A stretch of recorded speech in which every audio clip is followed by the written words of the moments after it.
25년 3월 25일 말씀 묵상. 제목, 방주에서 나왔더라. 본문. 40일을 지나서 노아가 그 방주에 낸 창문을 열고 까마귀를 내놓음에 까마귀가 무리 땅에서 마르기까지 날아 왕래하였더라. 그가 또 비둘기를 내놓아 지면에서 물이 줄어들었는지를 알고자 하매 온 지면에 물이 있으므로 비둘기가 발 붙일 곳을 찾지 못하고 방주로 돌아와 그에게로 오는지라. 그가 손을 내밀어 방주 안 자기에게로 받아들이고 또 7일을 기다려 다시 비둘기를 방주에서 내놓음에 저녁때에 비둘기가 그에게로 돌아왔는데 그 입에 감람나무새 잎사귀가 있는지라. 이에 노아가 땅에 물이 줄어든 줄을 알았으며 또 7일을 기다려 비둘기를 내놓음에 다시는 그에게로 돌아오지 아니하였더라. 600일 첫째 달 곧 그 달 초하룻 날에 땅 위에서 물이 거친지라. 노아가 방주 뚜껑을 제치고 본즉 지면에서 물이 거쳤더니 둘째 달 20일의 날에 땅이 말랐더라. 하나님이 노아에게 말씀하여 이르시되 너는 내 아내와 내 아들들과 내 며느리들과 함께 방주에서 나오고 너와 함께 한 모든 혈육 있는 생물 곧 새와 가축과 땅에 기는 모든 것을 다 이끌어내라. 이것들이 땅에서 생육하고 땅에서 번성하리라 하시매 노아가 그 아들들과 그의 아내와 그 며느리들과 함께 나왔고 땅 위의 동물 곧 모든 짐승과 모든 기는 것과 모든 새도 그 종류대로 방주에서 나왔더라.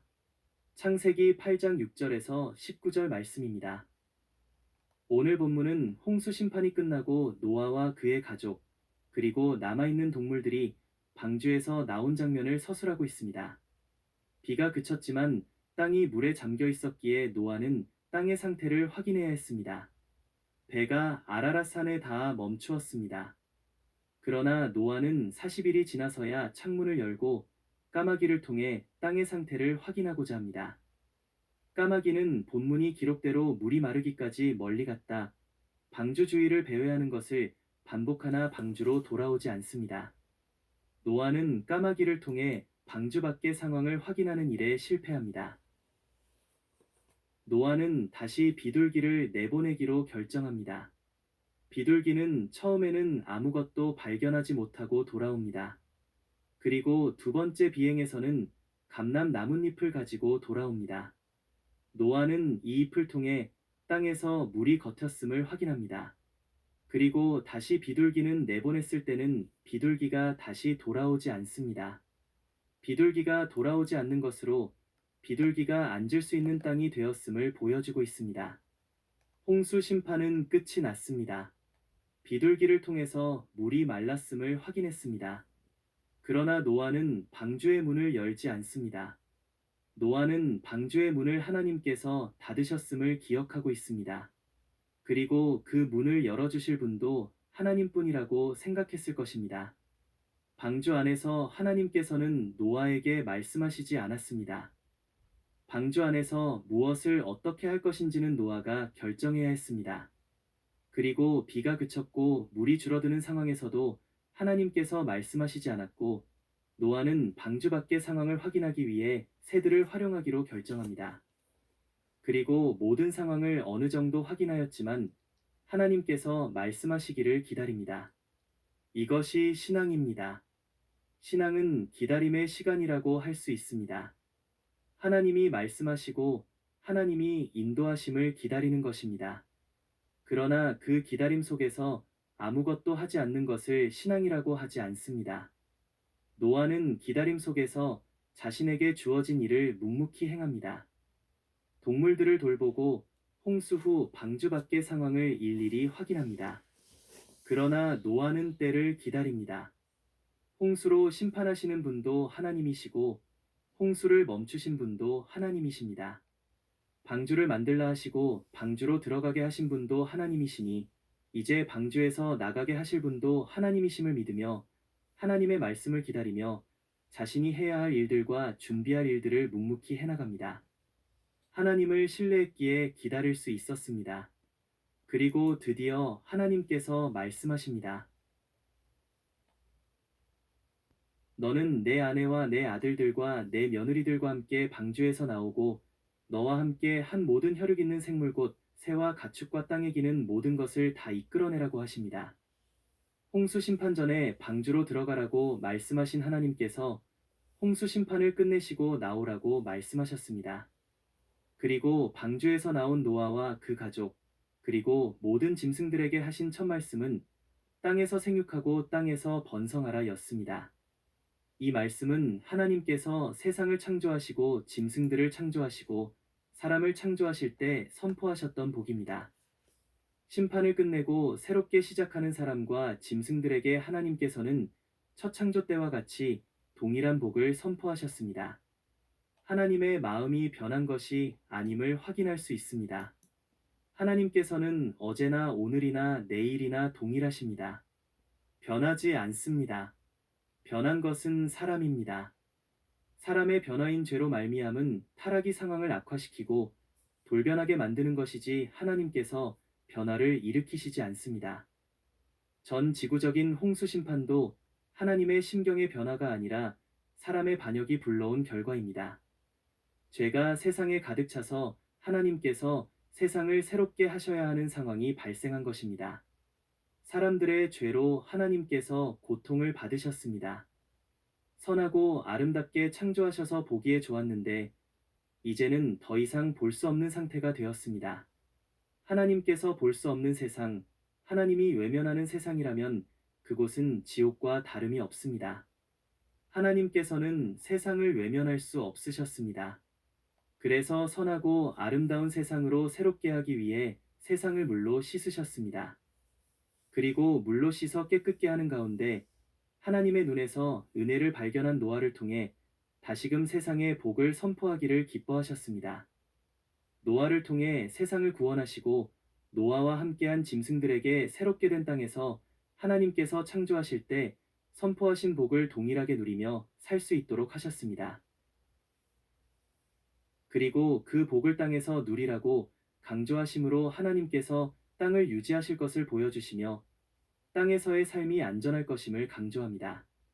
노아와 그의 가족들 그리고 방주 안에 있었던 짐승들이 방주를 나왔습니다. 땅이 물로 잠겨 땅에 거할 수 없어 방주에 임시 거처를 마련하고 있었지만 이제 물로 씻어져 구원받은 땅이 경건한 노아와 그의 가족들, 노아에게 낳아온 동물들에게 삶의 터전이 됩니다. 그리고 하나님께서 새롭게 하신 안전한 땅에서 하나님께서 주신 복을 누리며 번성하게 될 것입니다. 하나님께서는 신실하시고 약속하신 것 즉 언약을 성실하게 이루시는 분이심을 알고 있기에 하나님의 약속대로 이루어질 것을 바라보며 소망을 가지고 살아갈 수 있습니다.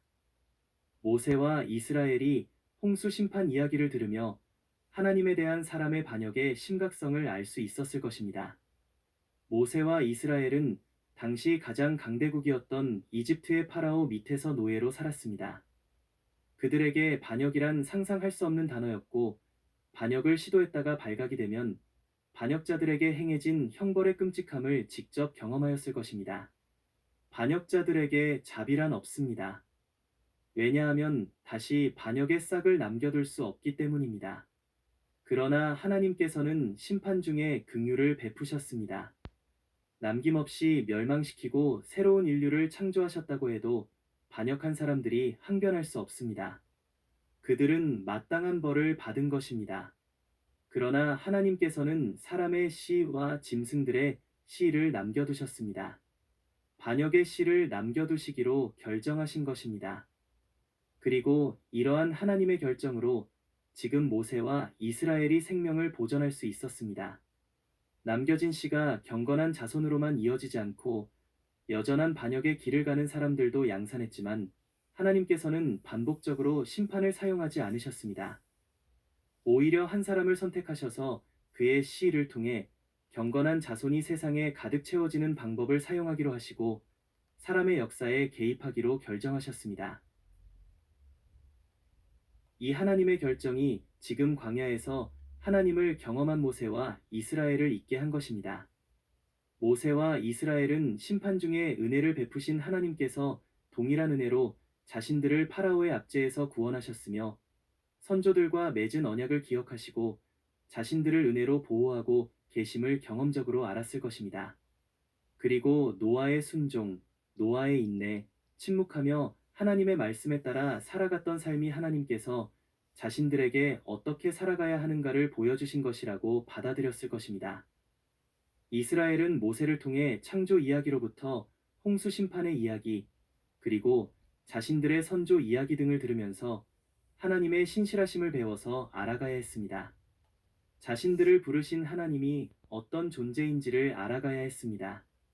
이스라엘은 하나님에 대해 들으며 하나님께서 하신 일들을 통해 언약을 맺으시고 언약을 이루시는 하나님을 배우며 하나님께 충성을 결단해야 했습니다.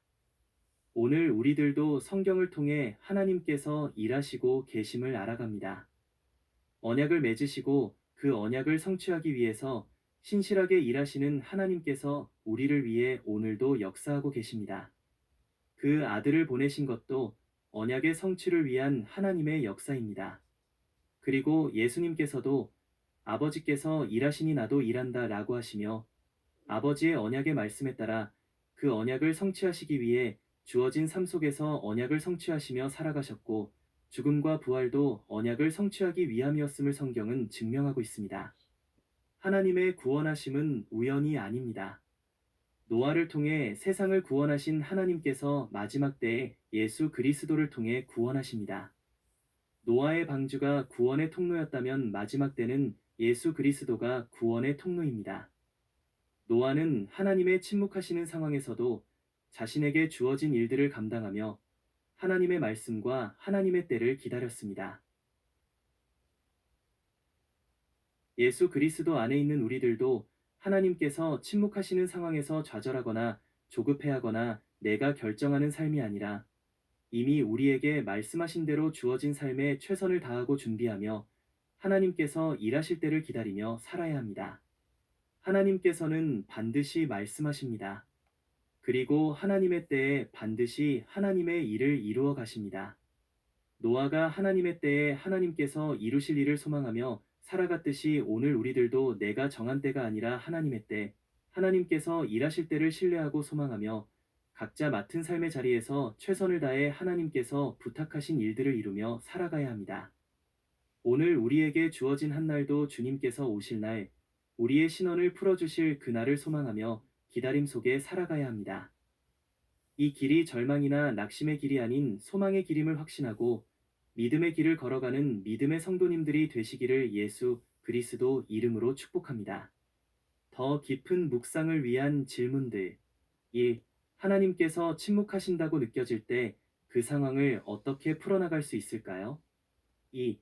나의 삶에 일하시는 하나님이 성경의 하나님이라고 확신하게 된 경험이 있나요? 3. 하나님께서 시작과 끝을 주관하시는 사실을 오늘 나의 삶에 어떻게 적용할 수 있을까요? 묵상을 위한 기도. 하나님 아버지, 감사합니다. 하나님의 언약은 하나님의 백성들, 오늘을 살아가는 성도들을 향하여 언제나 신실하며 반드시 성취되는 약속임을 믿습니다. 고난과 기다림의 시기 속에서도 저를 지키시고 마침내 새로운 삶으로 부르시는 주님의 음성에 순종하게 하여 주옵소서. 오늘도 제 삶 속에서 하나님 나라가 시작되게 하시고 그 부르심에 응답하는 자녀가 되게 하여 주옵소서. 예수 그리스도의 이름으로 기도드립니다. 아멘.